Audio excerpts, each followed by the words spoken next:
Now, the rest of the story. Has any man ever loved a machine as Werner Voss loved his airplane?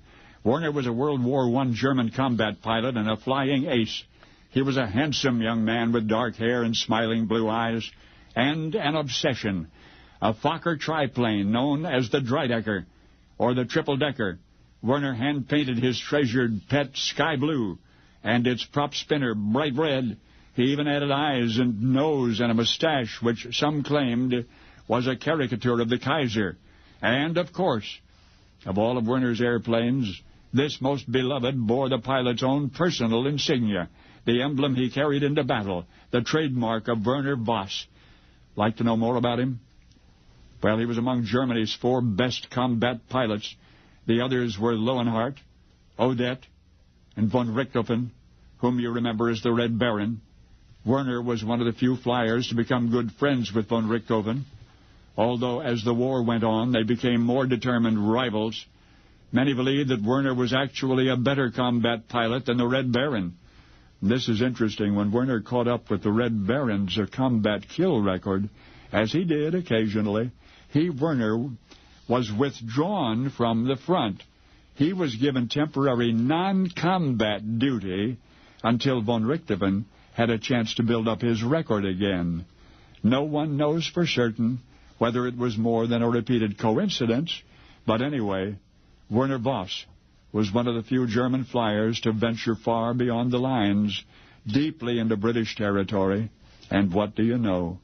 In combat, he wore civilian sweaters, but on the ground, he became one of the best-dressed flyers in the German air service, wearing immaculate military gear, dazzling decorations, glossy boots.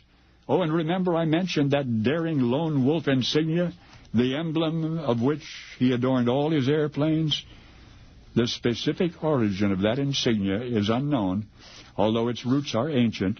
It has been used to symbolize the sun, and it has been used to symbolize infinity. It is found in the cultures of China and Egypt and Greece and Scandinavia. It has even been found on Inca tapestries and Trojan relics. It's been found in the catacombs of Rome. It's among the sacred signs of Buddhism as well, although Werner Voss may not have known that and probably wouldn't have cared. He just liked the design. Werner was only 20 when he was shot out of the sky forever. Prior to that Sunday evening in September of 1917, he had wiped out 48 enemy aircraft. He had been awarded the Blue Max. That much is pretty well known. What's not is that special emblem of his, the insignia he carried into battle. But who then, in that world before Hitler, who then might have taken any special notice of it? That then innocent design, which distinguished Werner's aircraft from all others in the sky. That's right, the Swastika. Had he only imagined.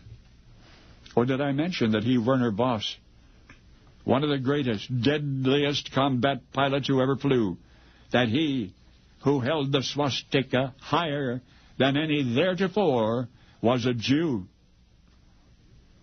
And now you know the rest of the story.